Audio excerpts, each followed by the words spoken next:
Now it's crunch time for the European Union's governments who are trying to define the bloc's climate targets ahead of this month's COP conference in Brazil. EU ministers in Brussels are pushing ambitious targets to take to the annual UN Global Climate Summit, which they hope will encourage other nations to follow their lead. But there's been widespread disagreement among the EU's 27 countries from the outset. Germany and Italy are worried EU plans to phase out combustion engine cars will cripple their industry. Hungary, Poland, Czechia and Slovakia say EU climate targets are unrealistic and that their energy supplies can't adapt quickly enough. So EU ministers are meeting in Brussels at the business end of the battle on what their emissions reduction targets should be. Last month, the EU Commission President remained hopeful. We saw support for an ambitious and pragmatic approach at the same time. So we also discussed the flexibilities to get to this goal, first in form of international credits, and second through flexibilities between the different economic sectors. In order to put forward a unified front on the global stage, EU countries first have to agree to their own internal targets. There's a fixed goal of full climate neutrality in the EU by 2050, already signed off. On the road to getting there, the EU wanted its members to commit to a 2040 target, a 90% reduction on 1990 levels of emissions. But the really complex discussion is about the 2035 target. The proposal was for a cut between a bracket range of around 66% to 72%. The EU already missed a deadline to submit a reductions pledge ahead of the annual UN climate conference.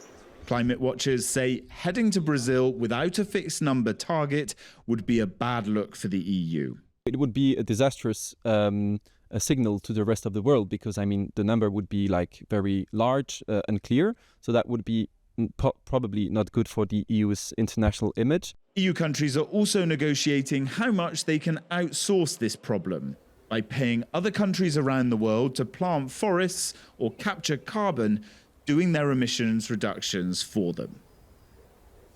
Let's get more on this. We are joined by DW correspondent Jack Parrock in Brussels.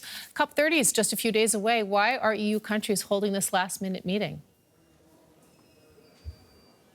Well, they're trying to get a deal on that decision of what they will take to the 2030 as a 2035 target to that conference in Brazil. They also, though, first, as I mentioned in the report, need to get their own target for 2040 in place. So there's a lot to go through. Essentially, the ministers that are meeting here today will first discuss that 2040 target. Will it be committed to 90%? We've heard from a number of the ministers, especially the Polish minister on his way in, said that what they want, they can potentially commit to that target, but that what they want is 2 yearly reviews on what that target is and some adaptability to it. And then they will look at the target that they'll take to Brazil, this decision on what their nationally defined contributions, as they're called, will be. Now, why is that important? The EU needs to go to that conference and pledge a certain emissions reduction so that the global pledge can be put forward all together. Each country, each bloc needs to do that. The EU has already missed its deadlines to submit that pledge on the way into Belém.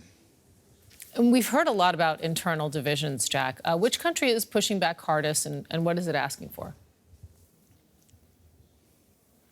Yeah, it's hard to say which exact country. There are a lot of countries pushing in different directions. As I mentioned, the Poles, one of the things that they're very keen on is that their emissions reductions can be offset by an emission trading system to the tune of, they want 10%. So essentially, if they pay for forests to be planted in other parts of the world that will then offset the emissions that they're producing, that can be accounted for. For other EU countries, that's just not enough emissions reductions for themselves. There's a real east-west divide in the European Union on this one as well. Countries like Hungary, Slovakia, Poland, Czechia, they're very concerned about the ambitions. Countries in the West, France, Germany, Germany, for instance, the Germans are saying that they want to be as ambitious as possible heading into the climate conference. There is so many different particular issues that each country has to face, whether it's their own energy mix,